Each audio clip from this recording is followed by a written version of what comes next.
नमस्कार विद्यार्थियों, श्री श्याम कॉलेज की ऑनलाइन क्लासेस में आपका स्वागत है। इस क्लास में हम बीए बीएड थर्ड ईयर के लिए विश्व का प्रादेशिक भूगोल पढ़ रहे हैं।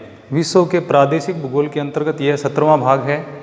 पिछले भाग में हमने पढ़ा था हिंद महासागरीय अपवाह तंत्र के अंदर, यानी एशिया का जो हिंद महासागरीय अपवाह तंत्र है उसकी कुछ नदियों के बारे में हमने पढ़ा था।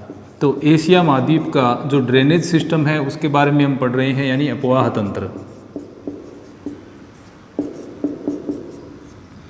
और एशिया महाद्वीप के अपवाह तंत्र में जो हम पढ़ रहे हैं वह है Hind महासागरीय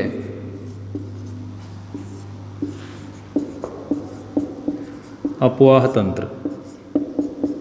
Indian ocean drainage pattern हम पढ़ रहे हैं और इसमें हमने सिंधु नदी के बारे में पढ़ा, गंगा नदी के बारे में पढ़ा और इसके बाद हम पढ़ रहे थे साल्विन जो नदी है उसके बारे में हम अध्ययन कर रहे थे।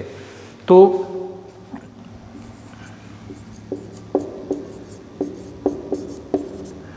साल्विन नदी के बारे में हमने कुछ सामान्य सी बातें पढ़ी थी कि साल्विन नदी है उसका उद्गम होता है तिब्बत से, और ये क्या है, चीन के यूनान प्रांत में प्रवाहित होती है। यानी उद्गम कहाँ से इसका? तिब्बत।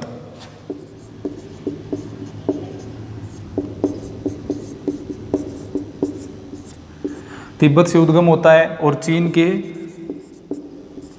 यूनान प्रांत जो है उसमें ये प्रवाहित होते हुए दक्षिण की तरफ बहते हुए म्यांमार में ये मिलती है। इसके बाद यह नदी म्यांमार एवं थाईलैंड के मध्य सीमा बनाती है। म्यांमार एवं थाईलैंड के मध्य सीमा।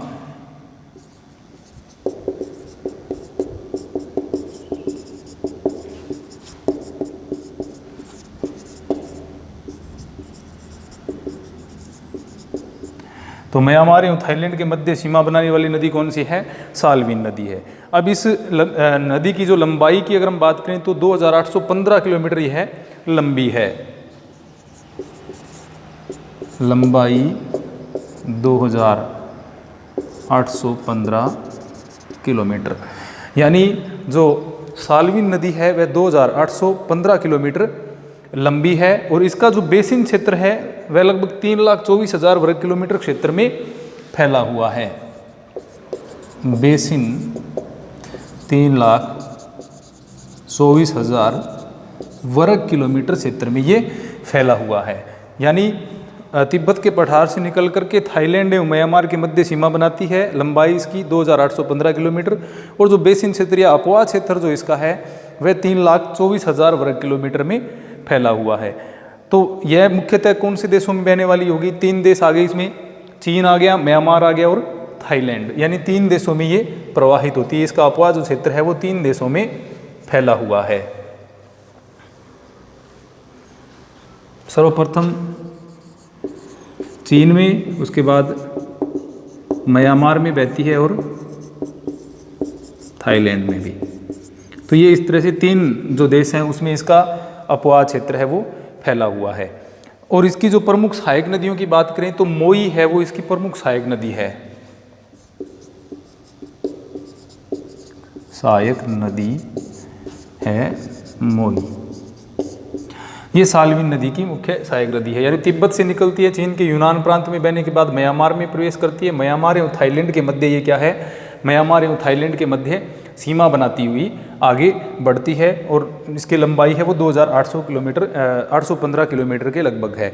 अब ये गिरती कहाँ है? अंडमान सागर में गिर जाती है, जैसे कि हमने इसमें पढ़ा भी था। यानी इस क्षेत्र में प्रवाहित होने के बाद यहाँ गिरती है, जिसका नाम क्या है? मर्तबान की खाड़ी। मुख्यतः कहाँ गिरती है? अंडमान सागर में। यानी यहाँ इसका जो मुहाना है वो कहाँ पर है? अंडमान सागर में इस नदी का मुहाना है वो स्थित है। तो इस प्रकार साल्विन जो है वो जो दक्षिणी पूर्वी एशिया की हम बात करें, दक्षिणी एशिया की बात करें तो उसकी एक मुख्य नदी कही जा सकती है।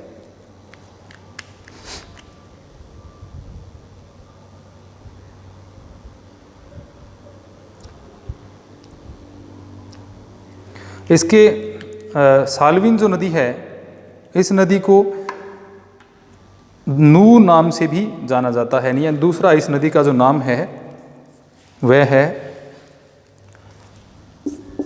नू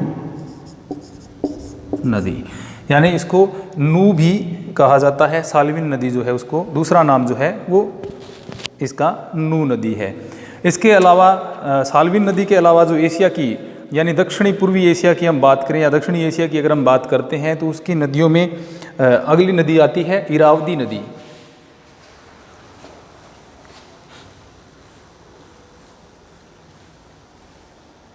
नेक्स्ट है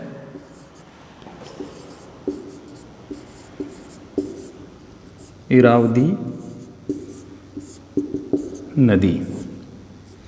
तो इरावदी नदी जो है वो क्या है, म्यांमार की सबसे प्रमुख नदी मानी जाती है। यानी म्यांमार जो है ये वाला क्षेत्र म्यांमार देश, और म्यांमार ब्रह्मा भी जिसको कहा जाता था, तो यह क्या है, म्यांमार की सबसे प्रमुख नदी। जिस प्रकार भारत की मुख्य नदी है गंगा, उसी प्रकार क्या है म्यांमार की जो मुख्य नदी है वह कौन सी है, इरावदी नदी है। अब इरावदी नदी जो दो नदियां हैं उनसे मिलकर के बनी हुई, यानी दो नदियों के आपस में, दो धाराओं के आपस में मिलने से बनी हुई है। और दो धाराएं कौन सी हैं, माली तथा माई। ये जो दो नदियां हैं उनके मिलने से कौन सी नदी बनी है, इरावदी नदी इनके मिलने से बनी है। अब इरावदी नदी जो है उसकी लंबाई की अगर हम बात करें तो लगभग 2200 किलोमीटर के आसपास ये लंबी है। लंबाई है इसकी 2210 किलोमीटर। पूर्ण इसका अपवाद जो क्षेत्र है वो अधिकांशतः या पूर्णतः माने तो कहाँ पर है, म्यांमार में है। अब इसके बेसिन की अगर हम बात करें तो ये लगभग 4 लाख वर्ग किलोमीटर क्षेत्र में फैला हुआ है। बेसिन 4,04,200 वर्ग किलोमीटर। यानी म्यांमार की मुख्य नदी है, माली तथा माई नदियों के मिलने से ये बनी हुई है। इसकी लंबाई 2,210 किलोमीटर है और बेसिन जो है इसका वो 4,04,200 वर्ग किलोमीटर क्षेत्र में फैला हुआ है। तो ये इस प्रकार से जो एशिया की मुख्य नदियां हैं उनमें सम्मिलित है। इसकी जो सहायक नदियों की अगर हम बात करें तो चिंदविन और जो मू नदी हैं वो इसकी सहायक नदियों में सम्मिलित हैं।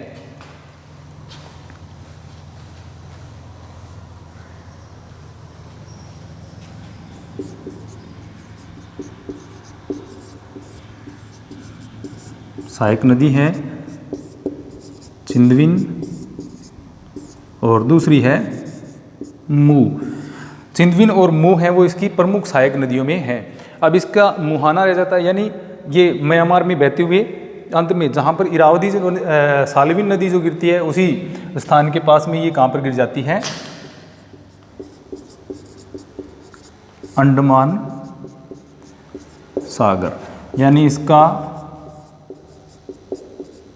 मुहाना जो है वो कहाँ पर है, अंडमान सागर में है।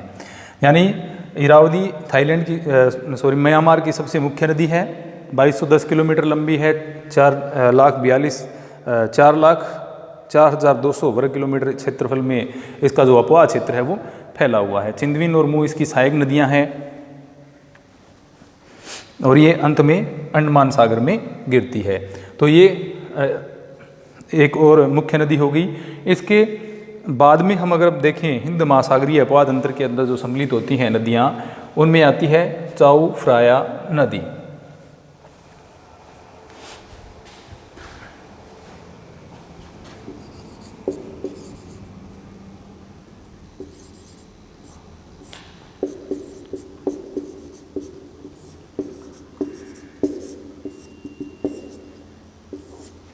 चाऊ फ्राया नदी, ये चाऊ फ्राया जो नदी है वो थाईलैंड की सबसे मुख्य नदी है।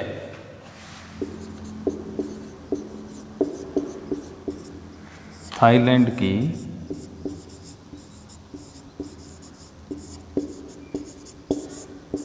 प्रमुख नदी। तो चाओ फ्राया थाईलैंड की सबसे प्रमुख नदी है और ये जो दो नदियों से मिलकर के बनी है। जिस प्रकार इरावदी नदी थी वो दो नदियों से मिलकर के बनी थी, माली एवं माई दो जो नदियाँ हैं उनसे मिलकर के बनी थी, उसी प्रकार चाओ फ्राया जो नदी है वो दो नदियों से, जो कौन सी है, पिंग एवं नान,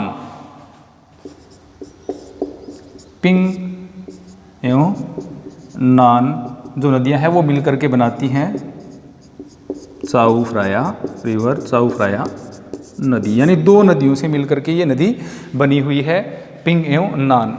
आगे ये चाओ फ्राया के नाम से इसको आगे जाना जाता है। तो इसका जो लंबाई की बात करें तो ये कोई ज़्यादा लंबी नदी नहीं है, छोटी नदी है। ये लगभग 372 किलोमीटर लंबी है, लंबाई 372 किलोमीटर। तो लगभग 372 किलोमीटर लंबी है। लंबाई कम होने के कारण इसका जो बेसिन क्षेत्र है वो भी कम है, यानी इसका बेसिन क्षेत्र लगभग 1,60,400 वर्ग किलोमीटर में ही इसका बेसिन क्षेत्रफल है वो फैला हुआ है।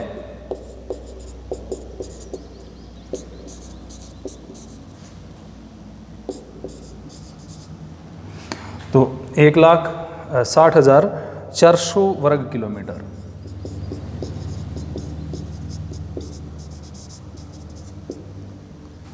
जो क्षेत्र है उसमें इसका जो अपवा क्षेत्र है वो फैला हुआ है। तो इस प्रकार चाओ फ्राया है वो थाईलैंड की मुख्य नदी है और एक छोटी नदी है जिसकी लंबाई केवल 372 किलोमीटर है और ये इसका जो बेसिन क्षेत्र है वो केवल 1,60,400 वर्ग किलोमीटर क्षेत्र में फैला हुआ है। अब यहाँ से निकलने के बाद ये कहाँ पर गिरती है, ये जो हिस्सा यानी बंगाल की खाड़ी वाला जो हिस्सा है उसमें जाकर के इसका मुहाना है। अगर मुहाने की बात करें, मुहाना बंगाल की खाड़ी, यानी चाओ फ्राया नदी है वो बंगाल की खाड़ी में आकर के गिरती है। इसके बाद जो एक नदी और रह जाती है, मुख्य नदियां जो हैं, यानी जैसे जैसे हम पूर्व की तरफ जा रहे हैं वैसे वैसे जो अपवा तंत्र है वो किससे जुड़ता चला जा रहा है, आगे प्रशांत महासागरीय अपवा तंत्र आता जा रहा है। तो इससे यानी हिंद महासागर का जो एकदम पूर्वी हिस्सा है, यानी जहाँ पर हिंद महासागर एवं प्रशांत महासागर की सीमा बनती है, उस क्षेत्र की जो ये अंतिम नदियाँ हैं एक प्रकार से, तो हिंद महासागरीय अपवा तंत्र की जो अंतिम नदी है वह है रेड नदी।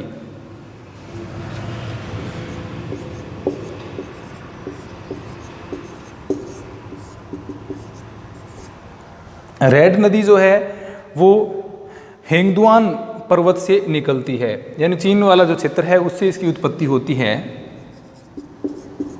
हेंगदुआन पर्वत, यहाँ से इसका होता है उद्गम। तो रेड नदी का उद्गम है वो हेंगदुआन पर्वत से होता है। अब ये मुख्यतः जिन देशों में बहती है, चीन और वियतनाम, चीन और वियतनाम।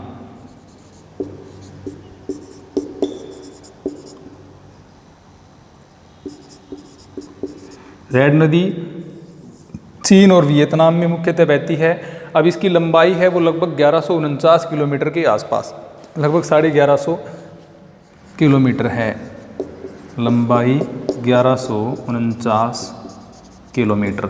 अगर हम इसके बेसिन क्षेत्र की बात करें तो इसका बेसिन क्षेत्र है वो लगभग 1,43,000 के आसपास वर्ग किलोमीटर में फैला हुआ है। बेसिन 1,43,400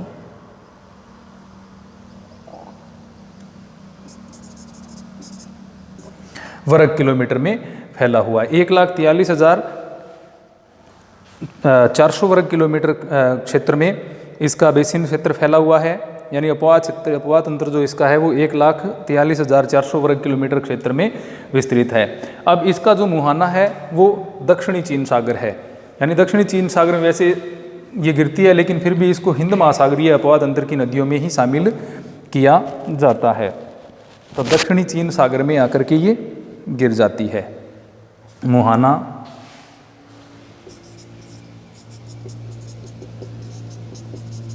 दक्षिण चीन सागर। तो चीन वियतनाम में बहने के बाद यह नदी क्या है, दक्षिणी चीन सागर में गिर जाती है। तो इस प्रकार हमने हिंद महासागरीय अपवाह जो तंत्र है, अपवाह तंत्र जो है उसमें हमने सिंधु नदी तंत्र के बारे में पढ़ा, गंगा नदी यानी दो तो भारतीय उपमहाद्वीप की मुख्य नदियों के बारे में हमने इसमें पढ़ा।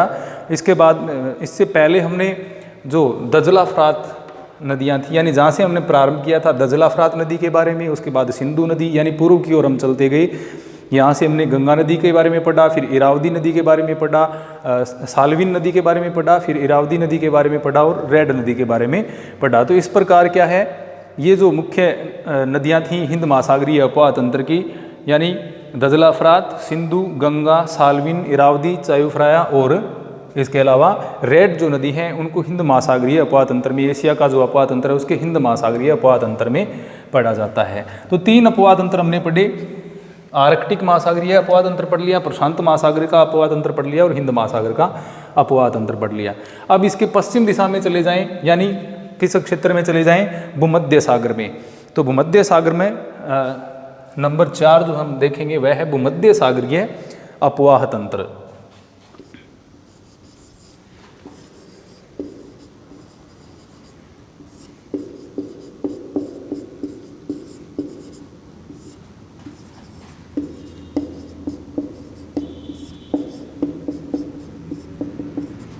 भूमध्य सागरीय अपवाह तंत्र।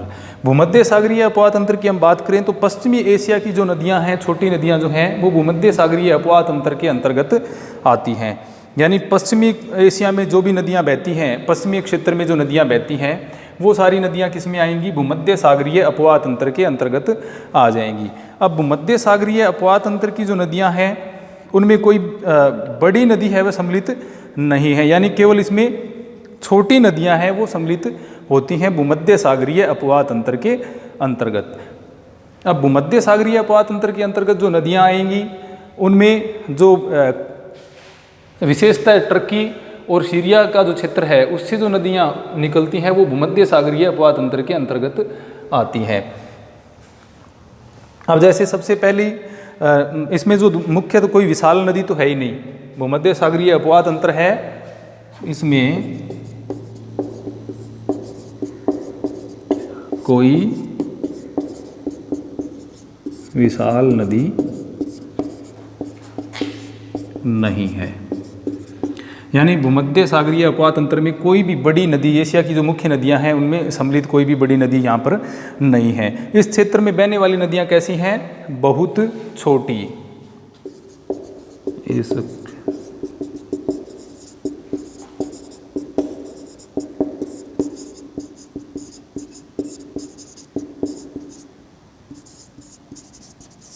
इस क्षेत्र की नदियां यानी अधिकांश नदियां क्या हैं, बहुत ही छोटी नदियां हैं। अब इसमें जैसे तुर्की से निकलने वाली जो नदी है जिसका नाम है, यानी पहली जो नदी है वो तुर्की के पठार से निकलती है जिसका नाम मनीषा। ये नदी जो है वो निकलती है तुर्की के पठार से। अब तुर्की के पठार से निकलने के बाद ये क्या है, भूमध्य सागर में गिरती है। अब भूमध्य सागर में गिरने वाली जो पहली नदी होगी मनीषा नदी होगी, यानी मुख्य नदियां नहीं है, केवल ये कैसी नदियां हैं, छोटी नदियां हैं। इसके अलावा तुर्की के पठार से निकलने वाली एक और नदी है मेडेरिस नदी। मेडेरिस नदी भी तुर्की के पठार से निकलती है और कहाँ गिरती है, भूमध्य सागर। तो ये भूमध्य सागर में गिरती हैं और निकलती कहाँ से हैं, तुर्की के पठार से निकलती हैं। इसके अलावा जो सीरिया है वहाँ से भी एक नदी निकलती है ओरोंटेस नाम से। सीरिया से निकलने वाली ओरोंटेस नदी, तो ओरोंटेस नदी है वो सीरिया से निकलती है और यहाँ से निकलने के बाद इसका मुहाना जो है वो कहाँ पर है, भूमध्य सागर में है। तो ये छोटी नदियाँ जो हैं, यानी ये जो तीनों नदियाँ यानी मनीषा नदी और मेडेरिस जो कि तुर्की के पठार से निकलती हैं, भूमध्य सागर में गिरती हैं। इसके अलावा सीरिया से निकलने वाली ओरोंटेस नदी जो है वो भी भूमध्य सागर में गिरती हैं। अब भूमध्य सागर जैसा कि हम जानते हैं एशिया महाद्वीप का जो पश्चिमी भाग है उसमें विस्तृत है क्या, भूमध्य सागर। तो भूमध्य सागर एशिया महाद्वीप के पश्चिम में विस्तृत, ये नदियाँ लगभग क्या है पश्चिम की ओर बह करके यहाँ पर गिरती हैं। तो एशिया के दक्षिण पश्चिमी देशों से जो भी नदियाँ निकलती हैं वो लगभग कहाँ पर गिरती हैं, भूमध्य सागरीय अपवाह तंत्र में सम्मिलित होती हैं। तो इस अपवाह क्षेत्र का विस्तार की अगर हम बात करें तो टर्की, साइप्रस, लेबनान आदि जो क्षेत्र हैं उनमें ये नदियाँ उनसे निकलती हैं और ये भूमध्य सागर में गिरती हैं। यानी भूमध्य सागरीय अपवाह तंत्र की बात करें तो कौन कौन से देशों में ये फैला हुआ है,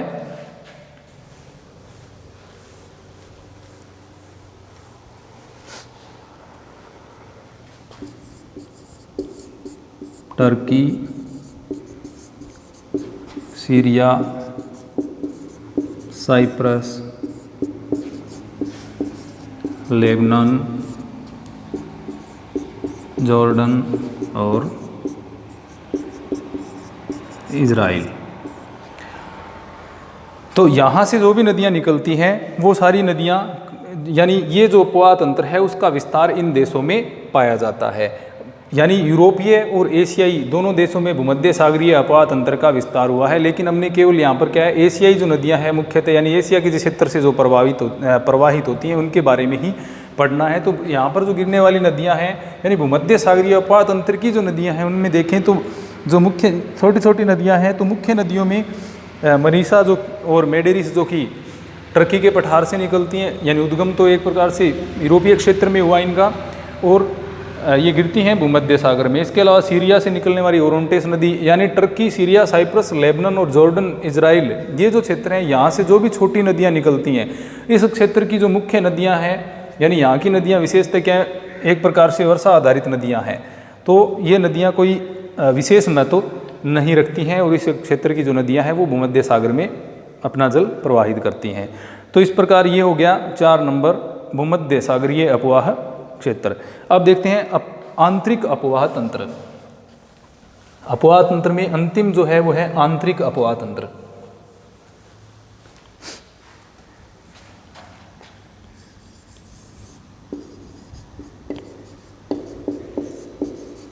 आंतरिक अपवाह तंत्र।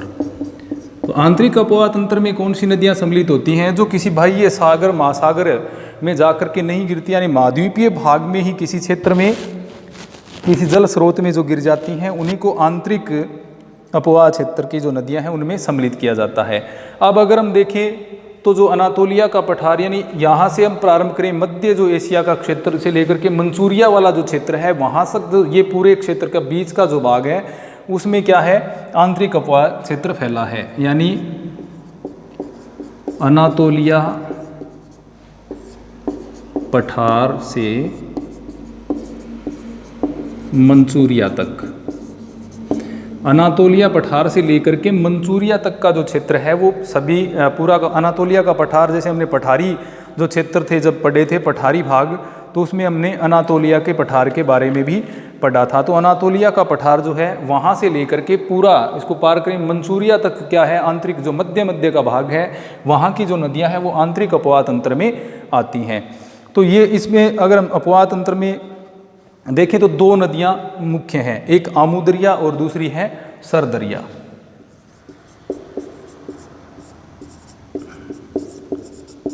आमू दरिया और सर दरिया, ये 2 नदियाँ आंतरिक प्रवाह या अपवाह क्षेत्र की मुख्य नदियाँ हैं। तो ये जो नदियाँ हैं ये विशेषतः ये दोनों नदियाँ कौन से में अरल सागर में जाकर के गिरती हैं। अरल सागर रसिया के अंतर्गत आता है। अरल सागर में, अरल सागर में गिरती हैं। तो आंतरिक जो प्रवाह अपवाह का क्षेत्र है वो अनातोलिया के पठार से लेकर मंचूरिया तक फैला हुआ है और यहाँ पर 2 मुख्य नदियाँ हैं आमू दरिया व सर दरिया। ये दोनों जो नदियाँ हैं वो अरल सागर में जाकर के अपना जल डालती हैं। इसके अलावा कुछ छोटी नदियाँ हैं इली, चोक, खोतान, तारिम।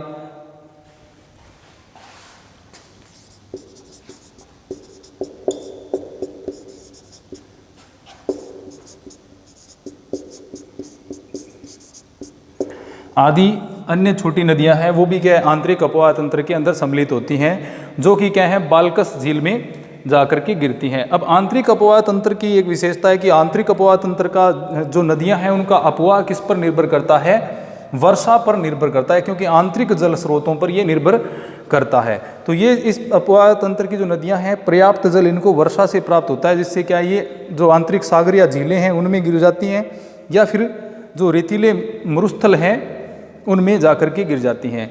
अब इस कुछ एक नदियां क्या है यहाँ पर कैस्पियन सागर में आकर के गिर जाती हैं, अरल सागर में गिरती हैं या कैस्पियन सागर में गिर जाती हैं, कुछ मरुस्थलीय क्षेत्रों में विलुप्त हो जाती हैं। और इनके जो जल प्राप्ति का स्रोत है, यानी ये कैसी नदियां हैं, वर्षा आधारित, यानी वर्षा होगी तो इनमें जल प्रवाहित होगा, वर्षा आधारित ये नदियां हैं। यानी ये सदा बहने वाली नदियां नहीं हैं, ये केवल वर्षा के समय ही प्रवाहित होती हैं और आंतरिक सागरों में जाकर के गिरती हैं। तो इस प्रकार हमने देखा एशिया का जो अपवाह तंत्र है वह 5 भागों में बटा हुआ है। 5 भागों में उत्तरी आर्कटिक प्रदेश की जो नदियां थी हमने वो पढ़ी, उसके बाद प्रशांत महासागरीय पढ़ी, हिंद महासागरीय पढ़ी, भूमध्य सागरीय पढ़ी, और आंतरिक अपवाह की जो नदियां हैं उनके बारे में हमने पढ़ा। अभी जो एशिया का अपवाह तंत्र है इसमें हमने पूरी जो 5 भाग हैं वो पूरे पढ़ लिए हैं। अब अगले भाग में हम इसका अगला जो पार्ट है उसके बारे में पढ़ेंगे। धन्यवाद।